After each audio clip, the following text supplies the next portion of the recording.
Yo, what up, pod racers? Are you like me where you sunburn easily? Have narrow shoulders you want to hide from the world? Weirdly small nips? Great news, we have a solution. Original tabletop shirt designs.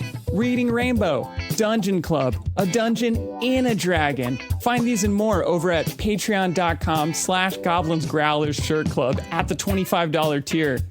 These are all exclusive, limited run designs. We'll never bring them back again. So be sure you get yours by signing up at patreon.com/Goblins Growlers. Yippee!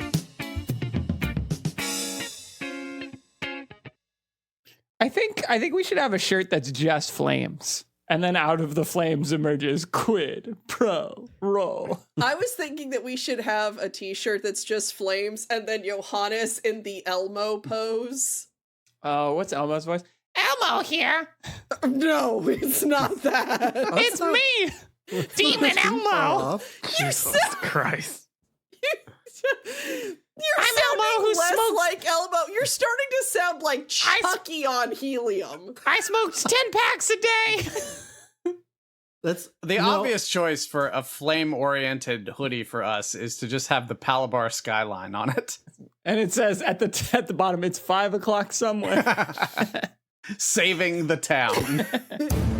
This is Quid Pro Roll, a fantasy live play adventure where a party of unlikely heroes embark on a quest to bring dragons back to their world.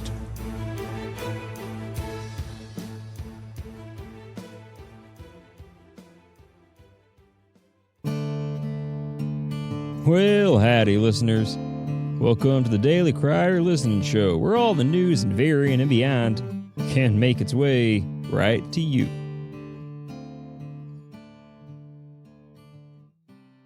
Well, Koza disappeared below deck, which gave the party a bit of a scare. So they came up with some plans to get aboard the same vessel. And while the party attempted to gain passage across the river from a suspiciously business-savvy chicken, Koza was busy building chaos and blending in until an idea struck and a bird-brained plan was hatched. And though they did make it across the river, the party was having a mixed experience of a time convincing the crew to let them aboard. Though, Boat's bluff was rather bewildering. Let's see how it all pans out. And as always, y'all take care now.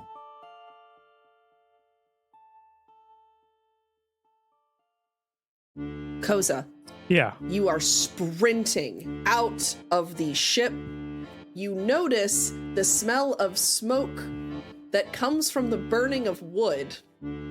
As if you recall, you left matches that were lit on wood. Well, I mean, a match, if you just put a match on a plank of wood, it's not gonna... Excuse me, lit a, and I quote, beakful of matches. Okay, if you put a beakful of matches on a plank of wood, it's not gonna just go up. We don't know how dense the wood is in Virion. Yeah, you also didn't know that this ship, everybody has oil on their shoes, did you? Yeah, I guess I didn't know that. the water seal is pure tar. Tar seal. Johannes, Boat, you have found some incriminating documents and also begin smelling smoke. I better save these documents and all these very carefully apportioned piles of money that are here.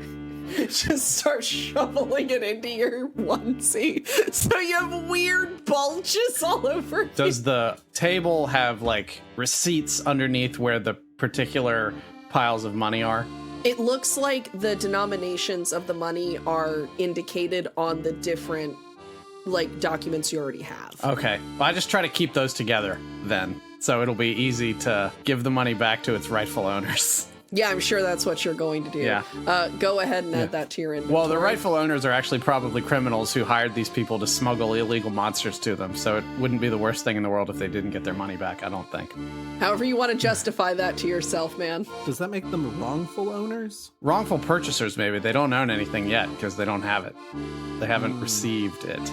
But yeah, I will start making my way out of there at this point. Johannes was still in there with me, wasn't he? He was looking for Yes. stuff. Boat, this box is made of paper. What's in it? I don't know. Let's find out. Paper. What? It's a paper box full of paper. It's exhibits box. Paperception. A veritable Barosian nesting doll. What's inside this paper? I opened the paper. Like, you rip it in half, or like you unfold it like an origami? Like, Yeah. All right.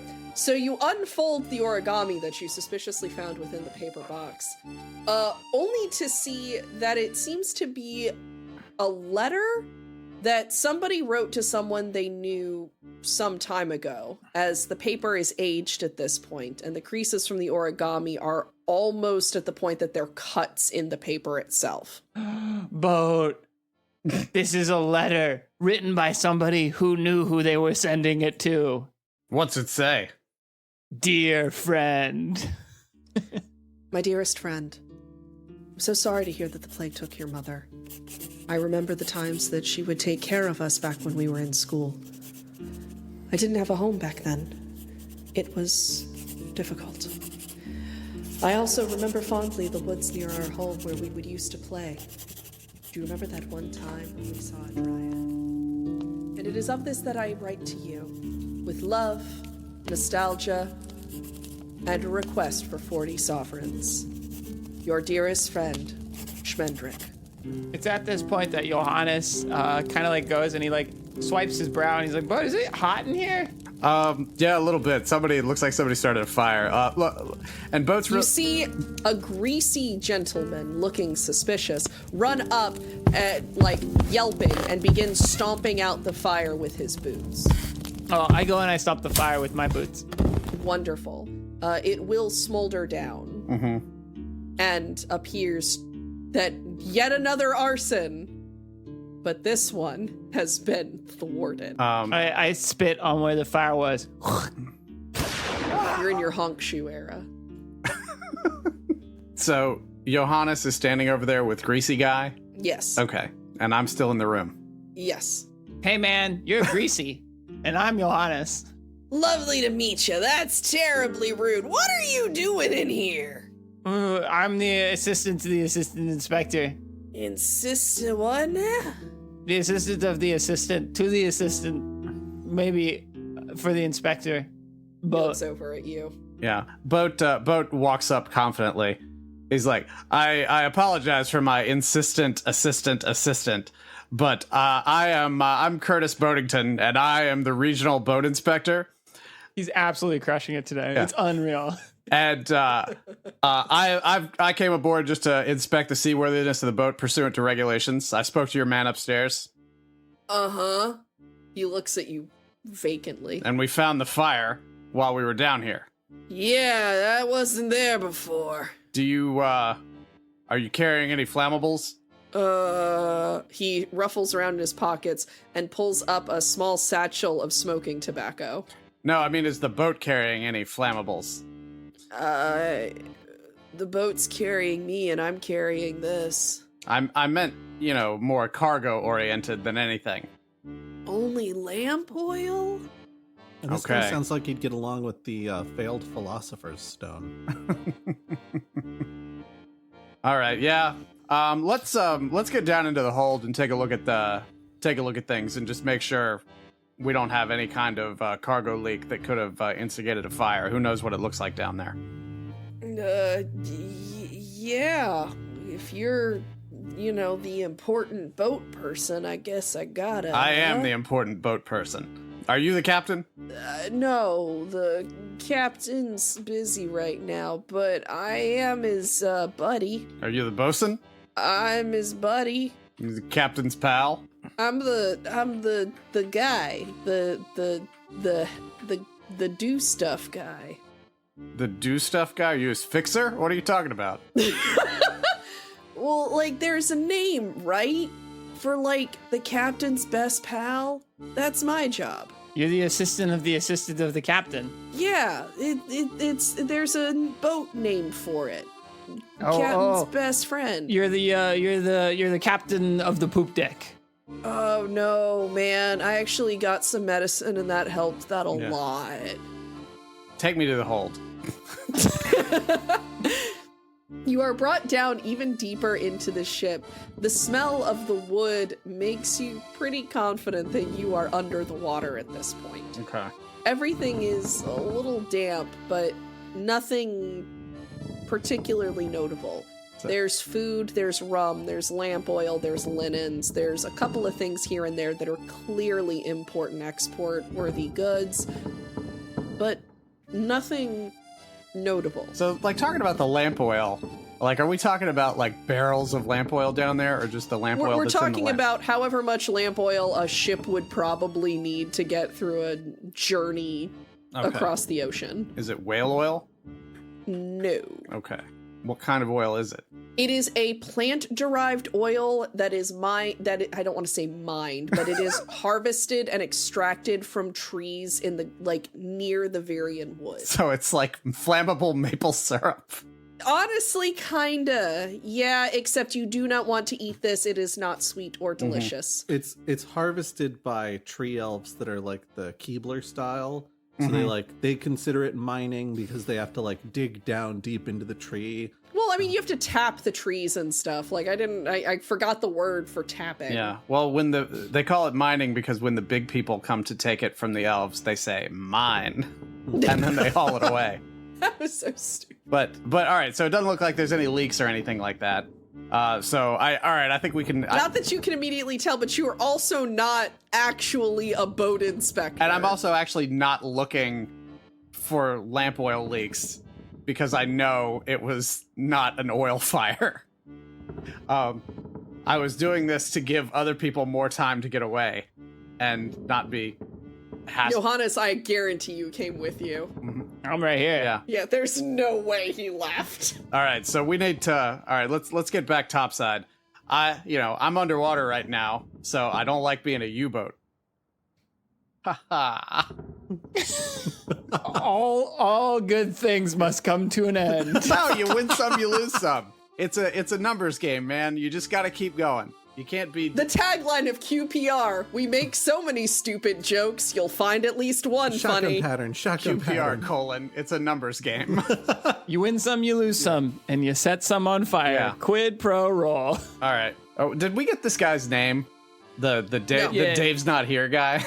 No, you called him Greasy. He is greasy. I didn't call him greasy. Well, I mean, I said... No, you did say you're Greasy. Yeah, but he is greasy. You identified him as Greasy. Yeah, because he's greasy. I identified that he is greasy. His name's Gary Reese. No, don't laugh at that one, Josh. I was amused. All right, let's get back topside. You're brought up topside, and it looks like there was a little bit of a ruckus with the small attempted fire. But Koza, you should be off the boat by now, or are you just standing there with all of their gold and their ledger? Yeah, I sprinted off the boat and just kept sprinting for a bit. Yeah, taking advantage of the Koza's he's still running. He's like 3 miles away. He's just a seagull who's been running for a long time. He's still going, and Alita is still running after him. Just a small boy. I think Just a wee lad. I think in the time that everybody else goes below decks and starts like making a ruckus, Solinar like slowly approaches the guy who was like, "Yeah, you're not going below decks," and it's like, "Hey, you listen. This guy's way more dangerous than you would ever give him credit for. He looks so unassuming, but he's dangerous. He's very dangerous." And then as he hears like sprinting coming up the stairs behind him, he like dramatically turns around and is like, "Wait, there he is," and then chases Koza off the boat and into the you said there was a forest nearby? Show us on the No, map, there Alex. isn't. It's just plains. It's just fields. Okay, so he's running off into the fields and Solinar is chasing him. Yes. By which I mean Solinar should be able to more than keep pace because he could do dash as a bonus action. But he's not actually trying to catch Koza. Yeah, Koza kind of looks fine and realizes is anybody from the boat chasing him? Yeah, it's a Solinar. Yeah, this bounty hunter named Solinar. Yeah. That's it. And Alita, but Yeah. yeah. Koza slows down, eventually stops, and he's like, "Oh, this was supposed to be for a distraction." He just kind of throws the bag of gold away. Whoa. And like Solinar goes after you distracted the bag of gold. somebody. And Koza's gonna take that book out and give it a little flip through it. A little flip through the logbook. So the logbook is going to have... He's wondering what he would find in the logbook. So you find very, very detailed instructions and information about various magical creatures and monsters. You also see manifests about things that were coming in and out specifically of Saxon Heath. Many things that are notably of questionable legality, but more than anything, you notice imports and exports of various magical creatures and monsters. Don't worry, Chapman, I got it. Oh, my wood joke? Yes. Okay.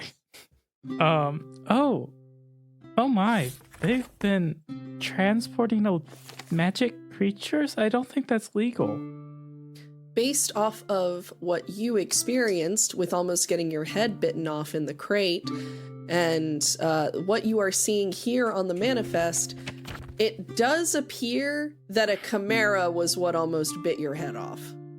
Oh, I think that's a chimera in the crate? Solinar, why do you think they're transporting these animals? Does it describe in the book why they're transporting them? It does not. Okay. Only that they are, where they're going, and where they're from. And how to, not die when you're transporting them. Solinar pops out of some of the nearby brush and is like, well, I have to imagine that it's part of that exotic animal trade that was happening in Tinkerhaven. Hold on, I'm still missing a couple of pieces of coin here. Okay, and because it's gonna flip through and look through where they're all going. It looks like they're going to a couple of different places, some of them on areas around the fringes of Alaria, some of them going down to Tinkerhaven, honestly most of them going to Tinkerhaven, but some are also going into the areas between Talair and Alaria. Does it say, are there any names I recognize? You do see the name Fulgur come up a lot. As the receiver or the, the accounts are payable to. Okay. Wait, I don't deal with accounts, so I don't know who... They are the ones receiving the money for this transaction. Okay. So they're the ones selling They're providing the goods and or services. Yeah. Fulgur, does Johannes's family deal with magical animals and monsters and creatures and beasts and little guys and big guys?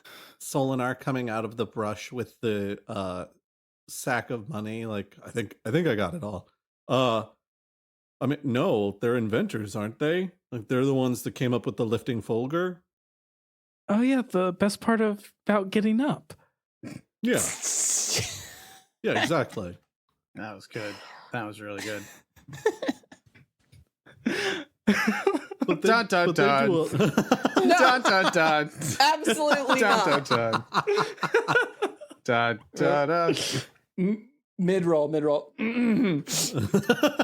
We can only do the fade out joke so many times, you guys. Yeah, that's true. Mid-roll. The lifting Fulgur is, of course, one of the greatest inventions ever made. And here to demonstrate for me is this man who is about to get onto this roof. I know what you're thinking. That's way too high of a roof. But don't worry, the lifting Fulgur can solve everything. Excuse me, sir.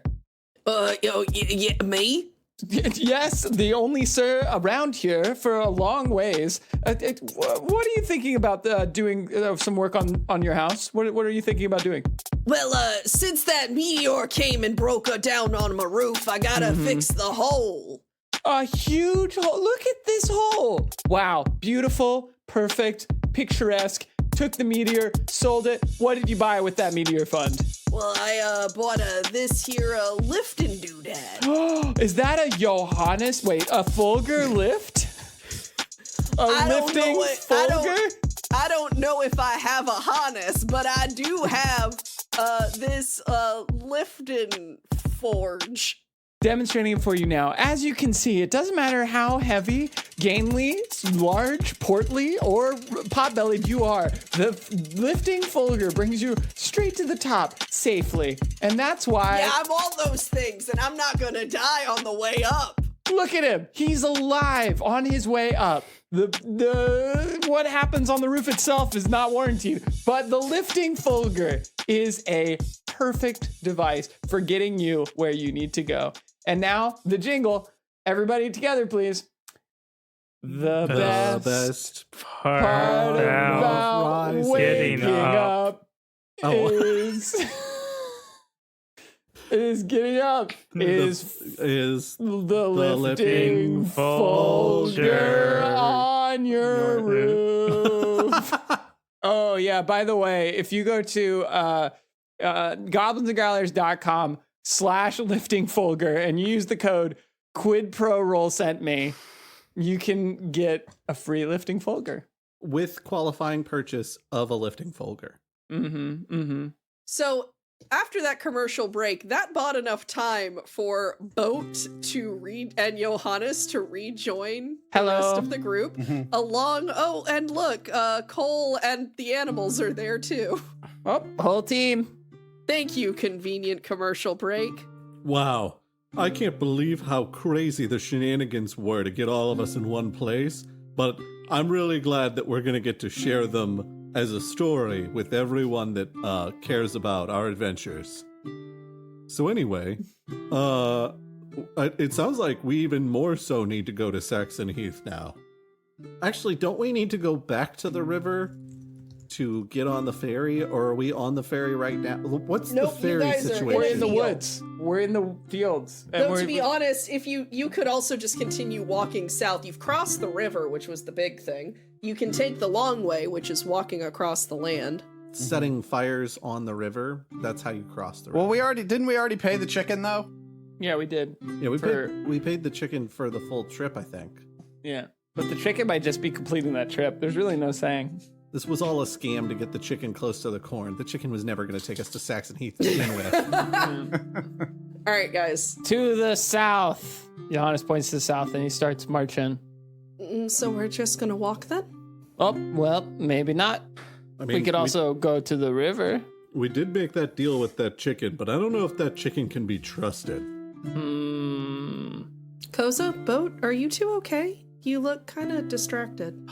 Oh, I was distracted because I ran all the way over here after getting us out of there. And very dangerous for your heart with all that ham consumption. Yeah, exactly. Exactly.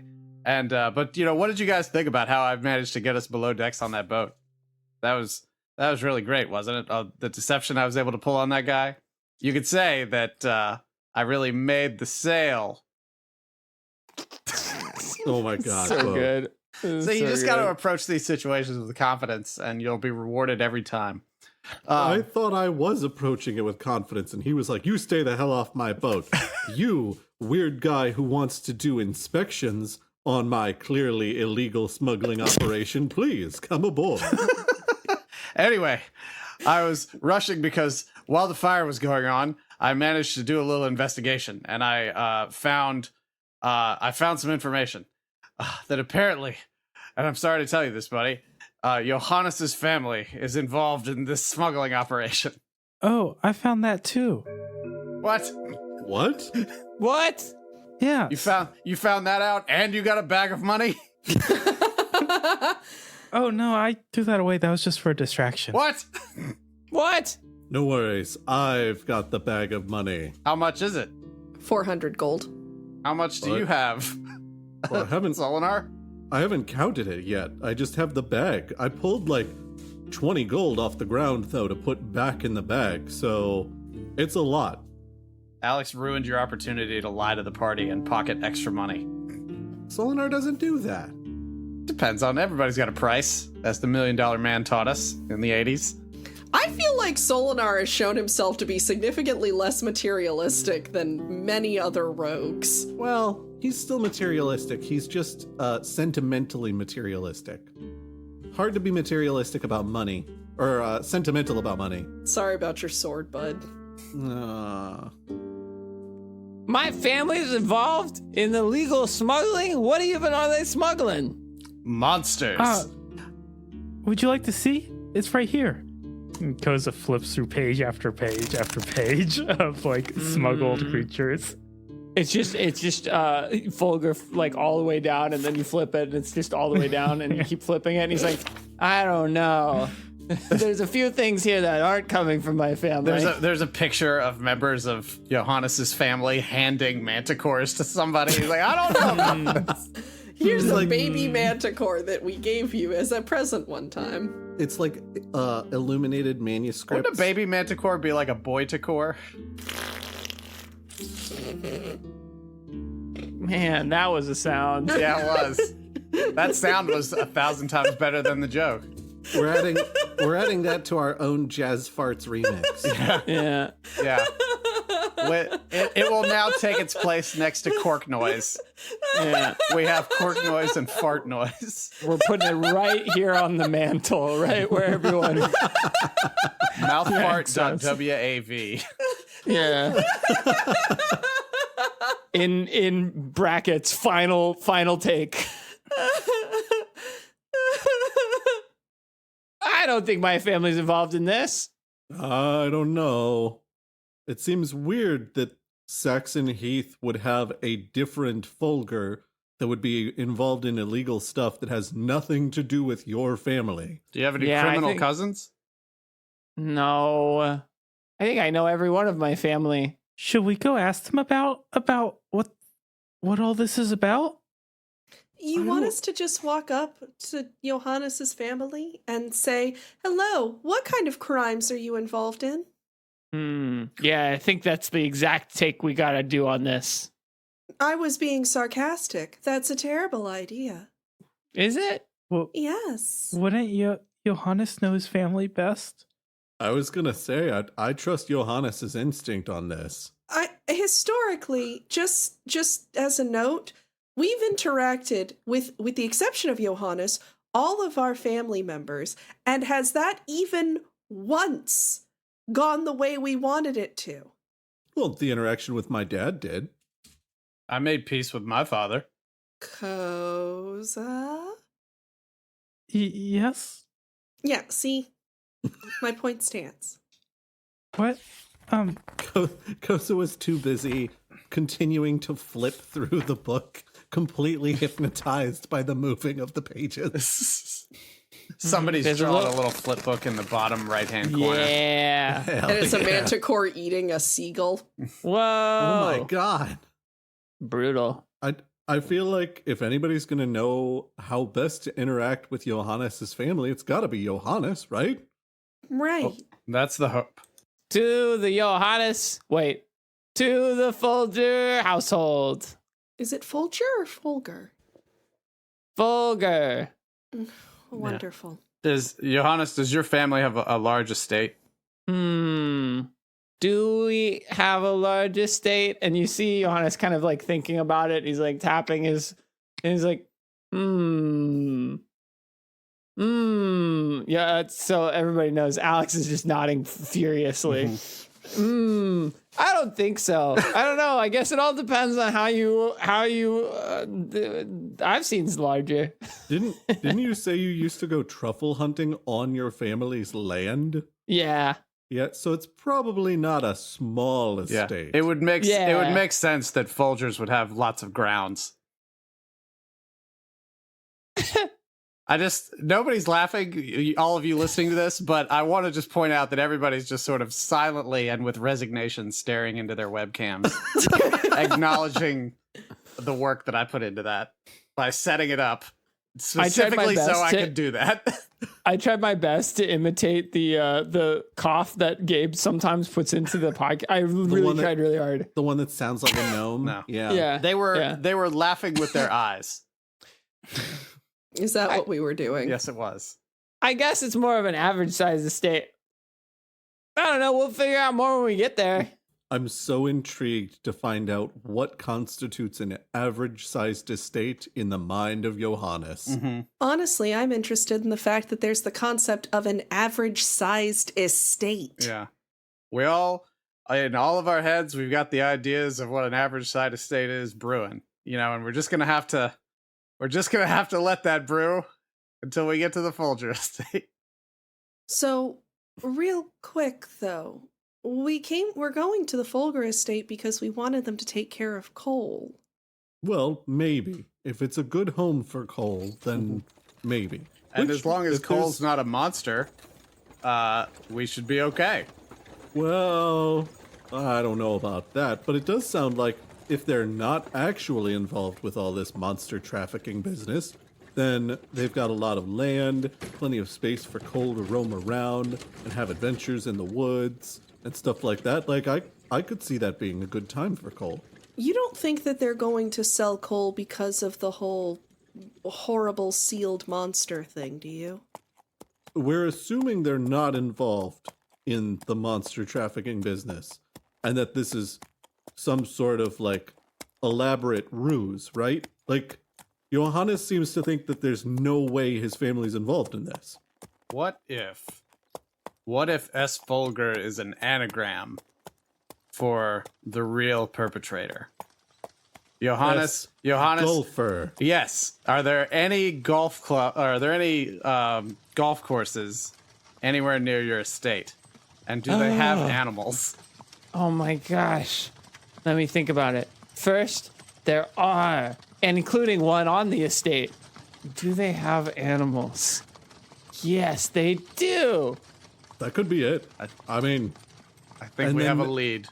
And then they changed the name using the anagram to Folger to cover their tracks. This is pretty devious work. Like, we should be letting your parents know that someone's misusing their name like this. Well, there's only one way to let my parents know, and that's to let my parents know. Let's go. It's going to take about a day or so for you guys to travel through the fields down to Saxon Heath. Is there anything you guys want to do in this time before arriving to the town? I mean, does this mean that we have to camp on the road at some point? Yes. I mean, I think during camp time, Solinar is going to try to get used to his new rapier, which I think has like a whole different hilt. How tall was Astrid? Astrid was about 5'6", 5'7". Okay, so that's nice at least. He doesn't have to get used to a whole new blade weight because her blade length would have been about the same as his. But it's still a different sword with a slightly different composition. So he's like... And different magical properties. He's doing forms. He's kind of like swishing the blade through tall grass. Just trying to get used to the reach and everything. Trying to find rupees. I mean, if there's money in the tall grass, like, he would love to find. Oh, well, I mean, in that case, sure. he should have thrown the chicken that was running the ferry. Or carried it on top of his head and jumped off something tall so he could fly places. Mm-hmm. So, Solinar, as you're going to go through these forms and as you're doing all of this, you see Cole coming up to you holding a small bowl full of stew that's clearly from where they were cooking the camp meal. Oh, thanks, Cole. And Solinar's going to sheathe the sword of Shireen and dig into the stew. Cole's gonna kind of sit on the dirt, look at the sword, look at you, and pull out his pan flute. You're going to, as he plays the song, feel this sense of pride. Not you feeling pride in yourself, but the idea and feeling that Cole is very proud of you. Well, I appreciate the sentiment. I'm of the opinion that this is a temporary situation, and that once Astrid is free of my sword, I'll be able to have it back at some point.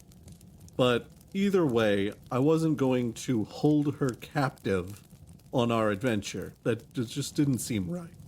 Cole's gonna kind of like look up at the sky, and then he's gonna look back at you.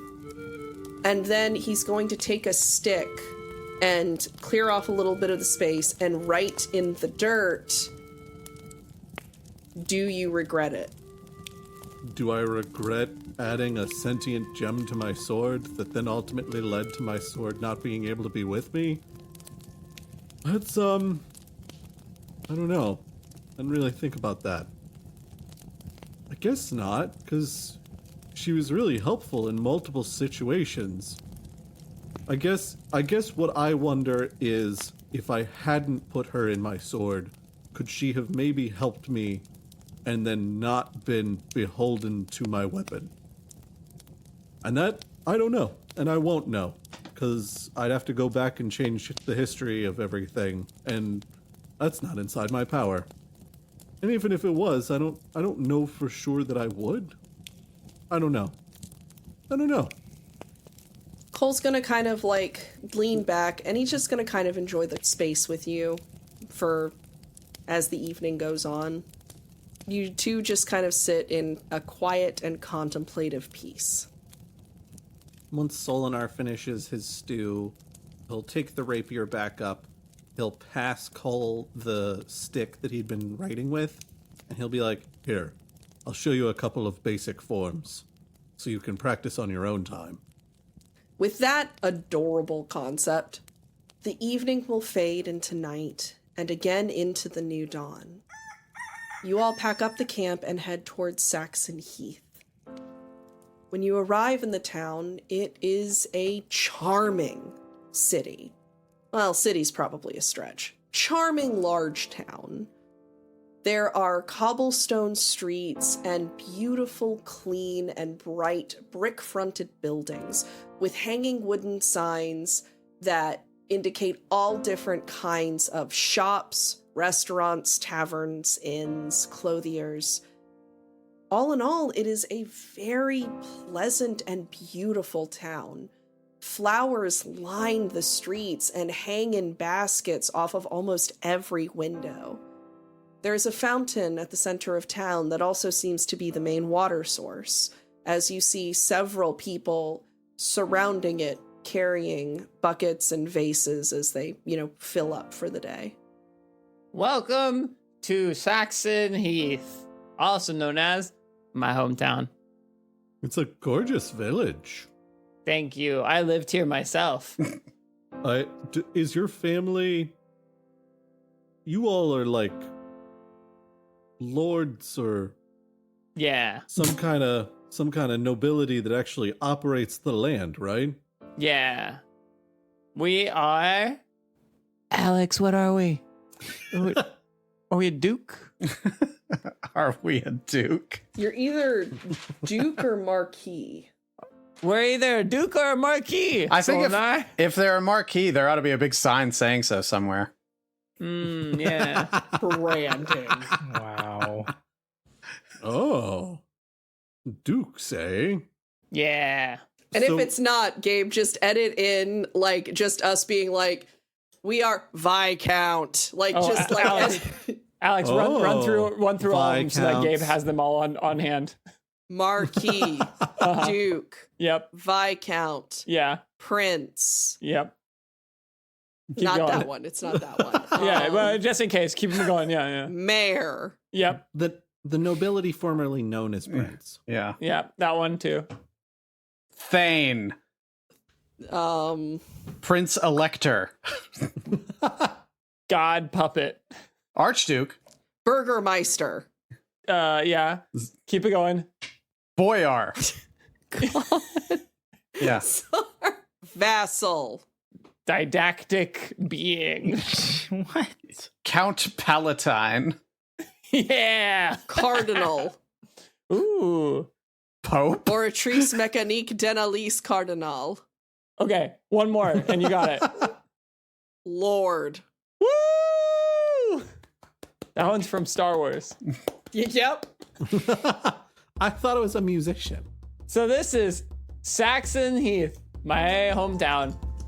I have many memories here, like over there at that fountain. I once got water from there many times. And then once more. And then over there, that right there, that used to be the hottest milk bar in town. If you want orc milk, they got it hot. And then over there, we've got a signal tower. And if you climb up the signal tower at night, with the Ouija board, then you might get struck by lightning. And over there is the Cabbage Patch Kids. They're adults now. And then over there, you can see there's a flag. And look at all those flags over there on it. You got Alaria, you've got the Folger family, you've got other people's flags. It's pretty exciting. And then over there, oh my God, what is that? It's my home. Johannes, you said that used to be a milk bar. What is it now? Oh, now it's just a bar. Oh, okay, it's a bar. Yeah, they milked it dry. Oh, yeah, that makes sense. Okay. I like what Gabe said. He said cheese bar. It's a yogurt bar now. So the milk bar was teetering on the edge of failure. So It's called McCurdles. you all go down the cobblestone streets of Saxon Heath as Johannes points out landmarks that are both important and landmarks that he thinks are important. You see that right notice there? that those are very different things. You see that right there? That's the Little Mermaid. It's really small. You have to get really close to see it. As you continue traveling, you get to the town square, which is a little ways past the fountain. There are a couple of booths that have been set up with beautiful multicolored cloths draping over little stalls full of gadgets.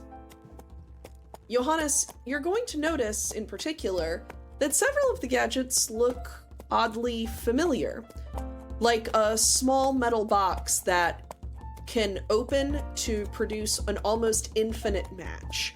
You notice some plans for installations on your house that could, I don't know, theoretically lift someone up a floor or two. There are several things that are that level of practical, useful, and whimsical, and they all look very familiar to you. Oh my God. Is that right there? The spiralizer? Where you can take any vegetable and make it into a pasta? My family invented that. I've only heard of those. I've never seen one in person. Is that the Folger lift? It is.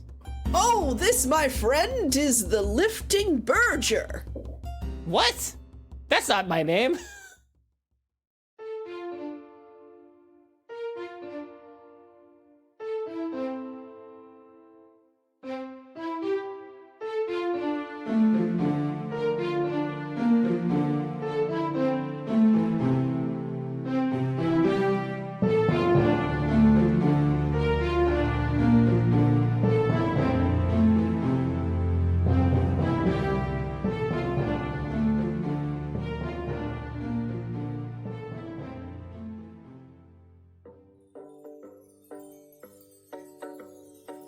Quid Pro Roll is a co-production of Alpha Comics and Games with Goblins and Growlers. Our audio production and all original music composition is provided by Gabriel Perez. He can be found at Amethyst Audiomancer on Instagram. The voice of Alita and our DM for the podcast is Alex Smith. She can be found at Alpha Comic Games on Twitter. The voice of Charles Gravy Boat Barnes is Brandon Dingus. He can be found at Way of Brandalore on Twitter. The voice of Eek and Koza are Chapman Adams. He can be found at What Are Birds on Instagram. The voice of Johannes is Alan. He can be found at The Dungeon Meowster on Instagram. And finally, the voice of Solinar is me, Josh Maltby, and I can be found at BlackCloakDM on Twitter. Thanks so much for listening.